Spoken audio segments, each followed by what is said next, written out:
2024 के लोकसभा चुनाव में जो 13 मई को आगामी कानपुर नगर में चुनाव होने हैं, उसमें किस सरकार या प्रधानमंत्री की कुर्सी पे किसे देखना चाहेंगे? नरेंद्र मोदी जी। क्यों? बस ऐसे ही नरेंद्र मोदी को ही देखना चाहिए। इस सरकार में हमें कोई दिक्कत नहीं। इस सरकार में दिक्कत, इस सरकार में आपको विकास की अगर बात की जाए तो विकास क्या आपको देखने को मिला आपके कानपुर जिले में? जी हाँ, बिल्कुल देखने को मिला। जैसे? कानपुर जिले में पहले मेट्रो की सेवा हो गई। हाँ जी। पावर हाउस बड़ा बन रहा है। जी जी पहले जी छोटा था, बिजली की समस्या ज्यादा थी। जी गैस सिलेंडर की समस्या ज्यादा थी। जी। पहले सरकारों में क्या होता था कि पहले सिलेंडर का आप बुक करिए, फिर 45 दिन बाद लाइन लेके सिलेंडर लीजिए। जी। इस सरकार में क्या है, गैस आप आज कीजिए। कहीं ना कहीं बात ये आ रही है कि विपक्ष भी अपना सामना घमासान करता हुआ दिखाई पड़ रहा, ऐसा कुछ भी हो जाए मोदी जी ही आएंगे। विपक्ष, बस एक सवाल, विपक्ष कहता है कि देश को पढ़े लिखे प्रधानमंत्री की आवश्यकता है, इस पर आप क्या कहना चाहेंगे? विपक्ष को क्या जवाब है आपका? हमारा जवाब ये है, पढ़े लिखे से कुछ नहीं, देश को चलाने वाला प्रधानमंत्री चाहिए, ना कि पढ़े लिखे होंगे। धन्यवाद। भालचंद्र गोपाल का मन करते। बाबूजी ये बताइए, 2024 13 मई को जो चुनाव होने हैं कानपुर नगर में, प्रधानमंत्री को किस रूप में, किस पार्टी को देखना चाहेंगे? प्रधानमंत्री के रूप का सवाल ये है कि जो कार्य कर सके, जिसमें कार्य करने की क्षमता हो। पहली बात, लोकतंत्र का मतलब है कि लूटो मारो खाओ चल रहा है देश में, है। महात्मा गांधी को युग पुरुष बताया, डाक टिकट में छाप दिया, थूक लगा के पोस्टमैन, और हम उसका इस्तेमाल करते हैं। कूड़े के ढेर में गांधी जी पड़े हैं। राष्ट्रपति को चिट्ठी भेजिए, चिट्ठी डस्टबिन फाइल में, और कूड़ेदान के अंदर जो है वो राष्ट्रपति की फोटो पड़ी रहती है। ये गलती किसकी, किस सरकार की? किसी की सरकार की नहीं। ये जो प्रशासनिक व्यवस्था है, जो इसको फॉलो करते हैं, जो इसको प्रसारित करते हैं, उनकी गलती है। भारत के जो ये समय के चलन में नोट हैं, 40 साल पहले नोटों पे लिखा हुआ था, आई प्रॉमिस टू पे द बेरर ऑन डिमांड। आज नोटों से ऑन डिमांड शब्द गायब किया है। इसे क्यों लगाया गया था और क्यों निकाला गया, इसका उत्तर आज तक किसी ने नहीं दिया। मैंने जसवंत सिंह को चिट्ठी लिखी थी, उन्होंने कहा कि बस सूचना मिली है, लेकिन कभी नहीं बताया। ऑन डिमांड का मतलब होता है तत्काल भुगतान, अब मांगने पर दूंगा, अदा करने का वचन दूंगा। ये रिजर्व बैंक का ऑन डिमांड शब्द गायब है, उसे आप 40 साल पहले के नोटों में देखिए। आज के वर्तमान नोट का कागज ऐसा है कि 3 महीने के बाद वो डस्टबिन में फेंकने लायक होता है। ये कागज कहाँ चले गए पहले वाले? कूड़े के ढेर पर देश बसा हुआ है। पूरे रेलवे के अंदर रिजर्वेशन के अंदर भी पब्लिक, बाहर के लोग, टीसी लोग पैसे लेकर के बैठाते, क्या किसी को मालूम नहीं? तेजस एक्सप्रेस में गोवा में आधा सामान लोगों ने बेच खाया। तेजस एक्सप्रेस और वंदे भारत जैसी गाड़ियों में रात को कंटेनर से शराब बेची जाती है। एक एक शराब बेचने वाला 1.5 लाख रुपया महीना कमाता है गोरखपुर का, और हवाई जहाज से अपने परिवार से मिलने आता है। मैंने 2 लोगों को पकड़वाया है गोवा के मडगांव स्टेशन। नाम बता सकते हैं जिन लोगों की? नाम नहीं हमको मालूम, नाम पुलिस बताती नहीं। और हम नाम बता के खुल के करें तो हम पे वार होगा। हमारी सुरक्षा की क्या गारंटी है? और इन नेताओं की सुरक्षा ये है कि ये तिरंगे में ही जन्म लेना चाहते हो, तिरंगे में ही लिपटना चाहते हैं। अनावश्यक रूप से लोगों को ऐन मौके पर पद्मश्री, पद्म भूषण दी जाती। जो व्यक्ति दुनिया से चला गया, उसका पद्म भूषण या भारत सम्मान उसको पहुंचाने कौन जाएगा? ये कौन से बाबूजी तात्पर्य ये है कि प्रधानमंत्री किस पार्टी के प्रधानमंत्री आप चाहते हैं? पार्टी का नहीं है, देश में वैसा सक्षम व्यक्ति हो जो कार्य कर सके। पार्टी का सवाल नहीं है। क्या भारतीय जनता पार्टी ने भारतीय जनता पार्टी ने इन दशकों में, जब से केंद्र में ये पार्टी है भारतीय जनता पार्टी, उसने विकास किया है? अगर किया तो क्या? तो ऐसा है कि आवश्यकता ही जो है जननी है। आपकी कोई आवश्यकता, आपका मकान बन गया, 2 कमरे हो गए, 2 लड़के बड़े हो गए, तो आप अपने 2 कमरे तोड़ के तीसरा कमरा बनाते हो बड़ा, या ऊपर बनाते हो। विकास करना आवश्यक हो जाता है। ये विकास नहीं, विनाश हो रहा की मांग क्या है? मांग ये है कि देश की व्यवस्था ऐसी व्यवस्था होनी चाहिए, सबको समान चीज मिलनी चाहिए। क्यों राहुल गांधी, क्यों? परिवर्तन होना जरूरी है। अगर 10 साल में कोई भी सरकार नहीं कर पाई तो हमें लगता है कि परिवर्तन एक बार होना चाहिए। अगर परिवर्तन होता है तो कहीं ना कहीं सरकारों का काम रहता है कि हम आगे करेंगे। अगर कोई सरकार 10 साल के बाद ये कहती है हमें 5 साल और दीजिए तब हम काम करेंगे, तो आप 5 साल या 10 साल पहले अगर काम करते तो ये बात आपको बोलने की जरूरत ही नहीं पड़ेगी। इन 10 सालों में क्या काम देखने को मिला, क्या काम नहीं देखने को मिला जो आप चाहते हैं? नहीं, जो नितिन गडकरी जी ने सड़क परियोजना के तहत काम किया वो बहुत अच्छा किया, लेकिन मंदिर और धर्म के नाम पर जो बीजेपी सरकार वोट मांगती है वो कहीं ना कहीं गलत है। मंदिर के नाम पे अगर राजनीति की गई तो किस प्रकार की राजनीति और नुकसान क्या? देखिए, राजनीति के 2 पहलू थे। एक राजनीति एक देखो, राजनीति धर्म के नाम पे नहीं होती, राजनीति और धर्म दोनों अलग विषय है। और जो हमारी बीजेपी सरकार कर रही है वो कहीं ना कहीं धर्म को इंक्लूड कर दे रही है। बीजेपी ने अपने मैनिफेस्टो में ये चीज क्लियर कर रखी थी कि हम राम मंदिर का निर्माण करेंगे। अब राम मंदिर का निर्माण पूर्ण हो चुका है। अब इस बार उनके मैनिफेस्टो में राम मंदिर का कहीं कोई जिक्र नहीं है। नहीं तो, वो बात ठीक है, लेकिन क्या इलेक्शन से पहले 22 अभी इलेक्शन से पहले क्या 22 जनवरी को प्रतिष्ठा करना क्या जरूरी थी? प्राण प्रतिष्ठा बाद में भी हो सकती, जबकि सारे शंकराचार्य ये बोल रहे हैं कि ये गलत है, अभी नहीं जरूरी। क्या हम दो चार महीने का समय लेके और बाद में करते क्या? कहीं ना कहीं ये बात आ रही है। हाँ, बात आ रही है। विपक्ष कहीं ना कहीं, अब जैसे राष्ट्रपति जी को ले लीजिए, राष्ट्रपति प्रथम व्यक्ति होता है, और जब वो प्रथम व्यक्ति है तो क्या उसको पहले प्राण प्रतिष्ठा के तौर पे उनको बुलाना चाहिए कि नहीं बुलाना चाहिए? सामना कर रहे हैं, जनता कह रही है। जनता देखिए, जनता को देखो हवा दिखा दी जाती। अब सारे गोदी मीडिया चैनल्स हैं, सारे हैं, उसपे कहीं ना कहीं आपने 21 दिन से लद्दाख मेंशन हो रहा, किसी ने बात नहीं उठाई। क्यों नहीं उठाई? कम से कम गलत था या सही था, एक बार टीवी वालों को दिखाना तो चाहिए था।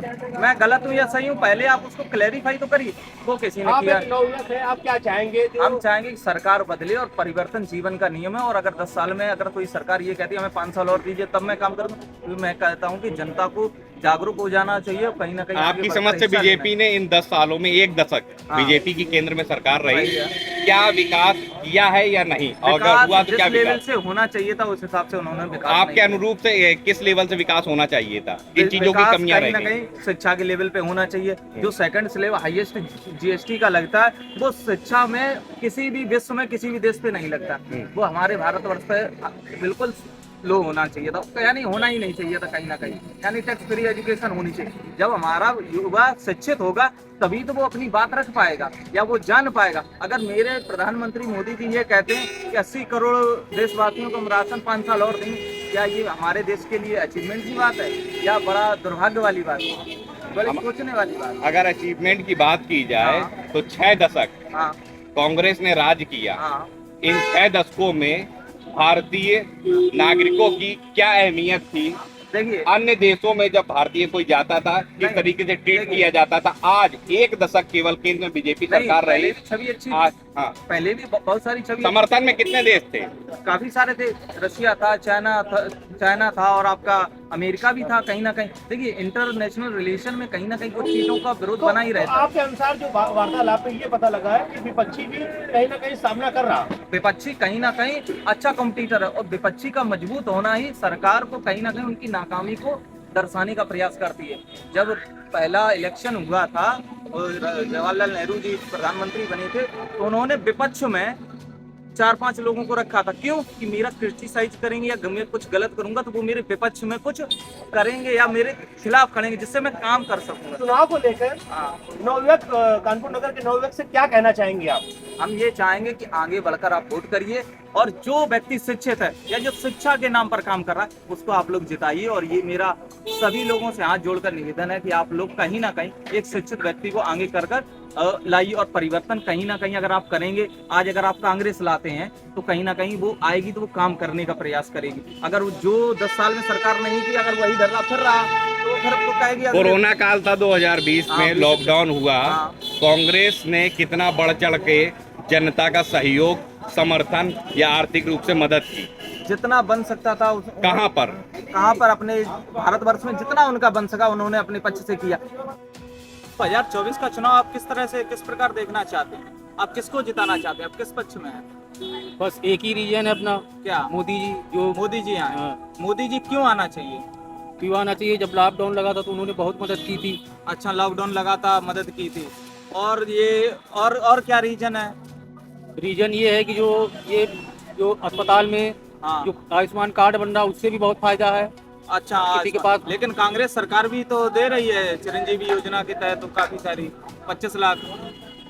अरे जब यही पहले से हैं तो इन्हीं को जब माना गया है कि यही पूरा सपोर्ट कर रहे हैं। यानी कि वो दवा जिसके पास नहीं पर्चा, वो जो कार्ड बना है तो आयुष्मान कार्ड तो बहुत सारे अस्पताल वाले लेने से मना कर देते हैं कभी कभार। नहीं, आयुष्मान कार्ड थे मेरे उस साले का वहाँ गैलेक्सी हॉस्पिटल में। उनका पूरा दवाई दरबा से लेके पूरा इलाज हुआ, कोई पैसे नहीं। तो 2024 में आप चाहते हैं कि बीजेपी नरेंद्र मोदी जी जीत के आए? जी। सभा जो चुनाव होने हैं 13 मई को कानपुर नगर में, किस पार्टी को आप प्रधानमंत्री बनाना चाहते हैं?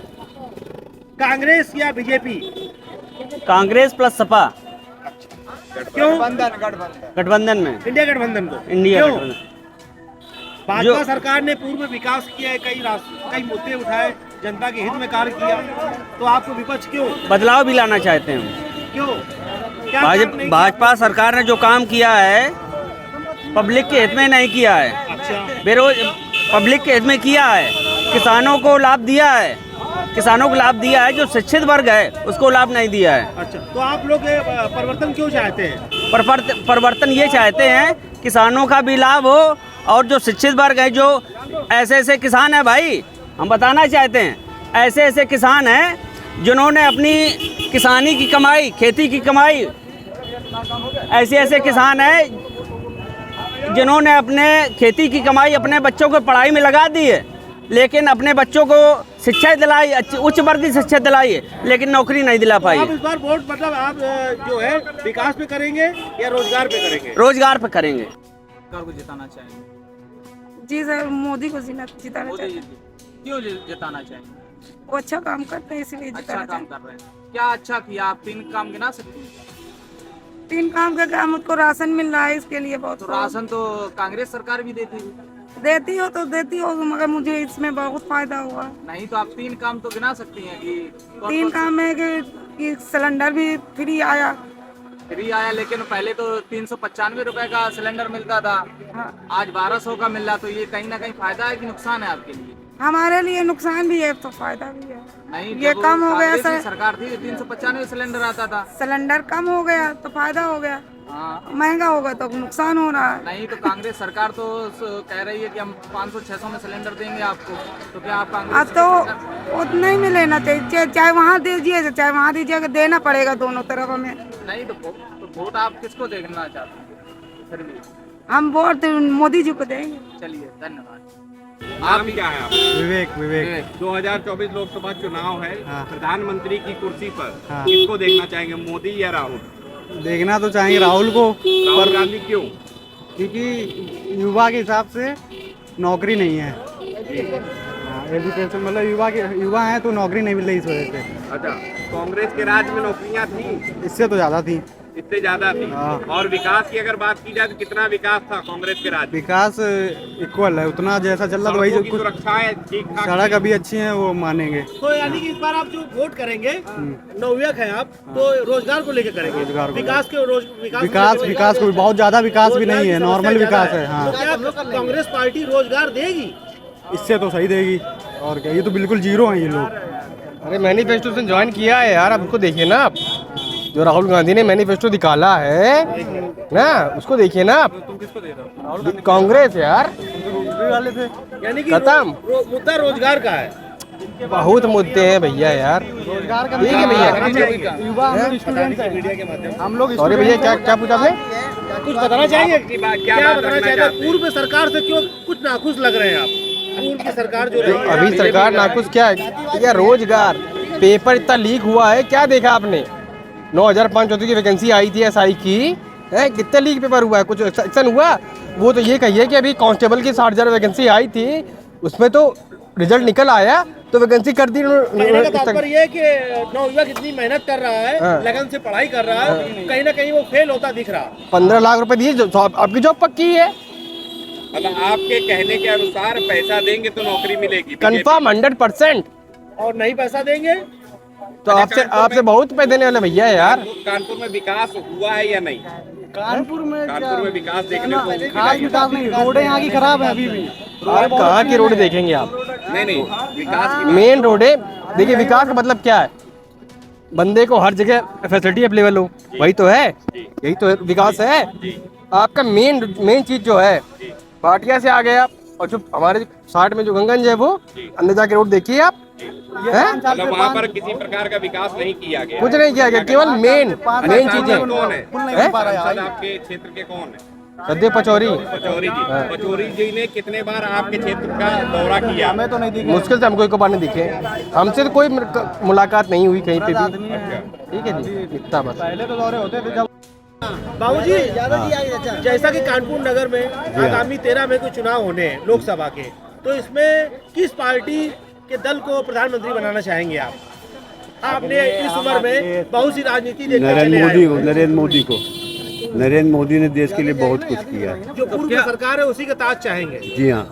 तो ऐसे क्या 3 काम आप गिना सकते हैं कि जो सरकार ने किए हैं? 3 क्या, हम 300 काम गिना देंगे। तो वो 3 काम आप हमें बताइए, कौन से 3 काम है? मोदी जी ने क्या नहीं किया है तो भाई नहीं, 3 काम हमें बताइए। पहला काम तो देश हित में, देश को नंबर 1 बना दिया है। किस मामले में नंबर बना दिया? बीफ एक्सपोर्ट में या किस में? हर क्षेत्र। बीफ एक्सपोर्ट में नंबर 1 बनाया या देश को दुनिया की ताकत आपका दिखाई दे रही है। नहीं हर दुनिया में हर आदमी मान रहा है कि देश भारत आपका जो है कुछ है। बाबूजी कहीं ना कहीं विपक्ष कह रहा है कि हम जगह सिटी लाएंगे। देखिए, जो आदमी गलत होगा वो चिल्लाएगा, क्योंकि विपक्ष के मुंह पे एक तमाचा पड़ रहा है, मोदी जी ने मारा है। बाबूजी युवाओं की मांग है, युवा कह रहे हैं, बड़ा आरोप है युवाओं का कि बीजेपी सरकार में नौकरियां नहीं है, बेरोजगारी है। इस पर आप क्या कहना चाहेंगे? बेरोजगारी क्या पहले की गवर्नमेंट सबको नौकरियां देती थी? ऐसा नहीं था। आप शिक्षित होंगे, पहले शिक्षा का स्तर जो है सुधारना चाहिए। शिक्षा के स्तर में बहुत बड़ी कमियां आ चुकी हैं, जो कि एक धंधा बन गया है।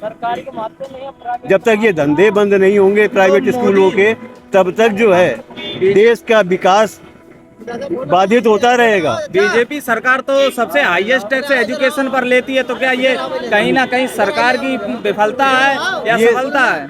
सरकार की विफलता नहीं, ये सरकार के अंदर बैठे जो लोग हैं उनकी कमियां हैं। सेकंड हाईएस्ट स्लैब जो है जीएसटी का एजुकेशन पर लगता है, क्या ये हमारी बीजेपी सरकार की सफलता है या विफलता है? जैसा कि आप बार बार बोल रहे हैं कि विपक्ष कहीं से किसी भी दल से मतलब सामना नहीं कर सकता है बीजेपी पार्टी का। हाँ, नहीं कर सकता, ये सत्य बात है। नाम क्या? गोलू मिश्रा नाम है, पनकी धाम में रहते हैं। 2024 लोकसभा चुनाव 13 मई को मतदान कानपुर में है। प्रधानमंत्री की कुर्सी पर किसे देखना चाहेंगे? हम मोदी जी को देखना चाहेंगे। मोदी जी को क्यों? मोदी जी मेरे लिए बहुत अच्छे हैं, इसलिए हम उनको देखना चाहते हैं। प्रधानमंत्री अपने देश के राजा आदमी है वो, उनको हमको देखना है। आखिरी उनका चुनाव है, इसके बाद फिर नहीं लड़ सकते। ये बताइए, तो मोदी जी के कोई 3 काम गिना सकते हैं? तो क्यों नहीं गिना सकते, सब कुछ गिना सकते हैं। बताइए 3 काम गिनाइए। पहला पूरा भविष्य में उसने क्या ले किया, सब कुछ किया। तो नहीं समझने वाले नहीं सब। कांग्रेस चली गई गड्ढे में। नहीं तो कांग्रेस सरकार भी तो राशन देती थी, वो नहीं दे रही। अब वो कही रही है 1 लाख लेडीजों को हम सालाना देंगे। हाँ तो सालाना देंगे। अगर आप तो वो 1 लाख हमें नहीं चाहिए, हमें मोदी जी चाहिए। हमको 1 लाख चाहिए। नहीं, चलिए ठीक है, मोदी जी इस बार में आगामी 13 मई को लोकसभा के चुनाव संपन्न होने हैं। उस मुद्दे में ये बताइए कि प्रधानमंत्री किस पार्टी का उसके सर पे ताज देखेंगे? मैं उस पार्टी का ताज देखना चाहूँगा जो पढ़ाई को, हमारी एजुकेशन को लेके या हमारे बच्चों को लेके जो हम लोग गलत फीस भरते हैं और जो कापी किताबें गंदी रूप से बेची जाती हैं स्कूल की तरफ से, उसको रोकने के लिए जो प्रधानमंत्री काम करेगा मैं उसको वोट दूंगा। भले मोदी हो या देश हो, मैं किसी को भी वोट दे सकता हूं, लेकिन अपनी हक की बात करूंगा। मुख्य समस्या क्या है?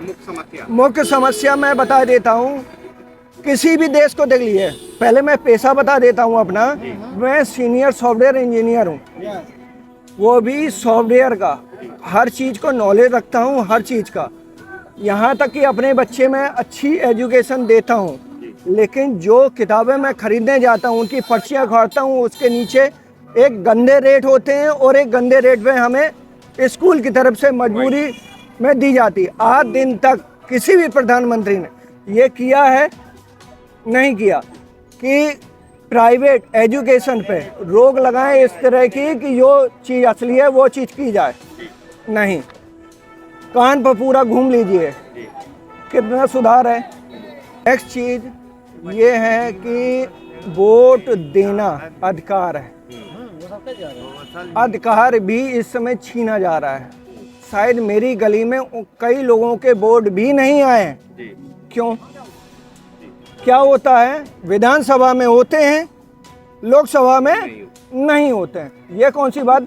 वोटर आईडी तो चुनाव आयोग ही निर्धारित करता है। इसमें दोषी कौन? दोषी इस समय प्रेजेंट सरकार है, जिससे हम सवाल करेंगे। नेक्स्ट सरकार जो भी आएगी उससे सवाल करेंगे, भले वो अधिकारी लापरवाह है या फिर प्रतिनिधि जो यहाँ पे कार्य कर रहे हैं वो कभी भी, सिर्फ जब तक चुनाव नहीं आते हैं तब तक वो लोग शांत बैठे रहते हैं। विकास को लेके क्या बोलेंगे? विकास को लेके जीरो। इस वजह से मैं अभी एक छोटा सा एग्जाम्पल दूंगा। सभी भाई खड़े हैं, एक चीज़ का ध्यान, मैं पुलिस विभाग से हूँ, मेरे फादर इंस्पेक्टर हैं। पनकी थाने से लेके थाने तक की, यानी बीएमसी से लेके थाने तक की रोड में कितने गड्ढे थे, मात्र 2 दिन हुए भर गए। क्यों? सिर्फ इसलिए कि मोदी जी आए थे और कर दिया गया। और दूसरी चीज, आपकी मंदना से लेके रामा देवी तक रोड एक झटके में सही कर दी गई। क्यों? मोदी जी आए। तो इसमें अधिकारी वो चीज बरतते हैं या फिर राजनेता लापरवाही बरतते हैं? भाई वो चीज, मेरे पास इतना टाइम नहीं है कि मैं राजनेता को चेक करूंगा कि मैं सरकार को चेक करूंगा। मैं जो चीज मुझे दिखाई देती है मैं वो वक्तव्य आपसे पेश कर रहा हूँ। तो अब इस बार परिवर्तन चाहते हैं या फिर से मोदी जी को चाहेंगे? मोदी जी अपनी चीज पे फेल हुए हैं। ने देखा, हमने जनता का रुझान जानने का प्रयास किया। ये पनकी थाना क्षेत्र के अंतर्गत अभी तक हम लोग थे। यहाँ पर जनता से जब ये पूछा गया कि 2024 लोकसभा का चुनाव है और देश के प्रधानमंत्री की कुर्सी पर किसे देखना चाहते हैं, राहुल गांधी या फिर नरेंद्र मोदी, तो ज़्यादातर लोगों का जो समर्थन है वो माननीय नरेंद्र मोदी के पक्ष में ही देखने को मिल रहा है। बात की जाए अगर विकास की, तो विकास भी काफ़ी भारी मात्रा तादाद में देखने को मिल रहा है कानपुर में। सड़कों की अगर बात की जाए तो 6 दशकों में कांग्रेस की सरकार रही, सड़कों का ये हाल होता था कि जब चुनाव का दौर आता था उस समय सड़कों का मरम्मतीकरण किया जाता था। अगर मरम्मतीकरण होने के बाद में अगर आप देखेंगे सड़कों में कुछ सड़कें क्षतिग्रस्त हो जाती थी भारी वाहनों की वजह से, उनका दोबारा नवीनीकरण नहीं हो पाता था और जब चुनाव का दौर आता था तब उनका नवीनीकरण किया जाता था। अगर बात करें रोजगार की, तो युवाओं की बड़ी भारी मात्रा में मांग है कि जो बेरोजगारी है वो बहुत ज़्यादा तादाद में बढ़ चुकी है और युवा जो है बेरोजगारी से को झेल रहे हैं, उसकी मार झेल रहे हैं। अब बात की जाए अगर शिक्षा की, तो शिक्षा के लेवल में भी ये देखने को मिल रहा है कि युवा बड़ी भारी मात्रा में ये बताते हैं कि पेपर जो है लगातार लीक आउट हो रहा है, जिसकी वजह से उनकी जो मेहनत होती है, जो वो लोग तैयारी करते हैं कंपटीशन की, वो मेहनत उनकी विफल हो जाया करती है। तो लेकिन अगर बात की जाए सीनियर सिटीज़न की, तो सीनियर सिटीज़न से देखने को ये मिलता है, सीनियर सिटीज़न का कहना ये है कि देश में भारी मात्रा में बदलाव हुआ है और देश हमारा बदल रहा है। एक सामान्य भारत आज विकासशील भारत में तब्दील हो चुका है। अगर आगामी 2040-47 तक भारतीय जनता पार्टी की सरकार रही तो यही विकासशील भारत, विकसित भारत बदल जाएगा। कैमरा पर्सन राजीव भटनागर के साथ क्राइम 7 न्यूज़ कानपुर।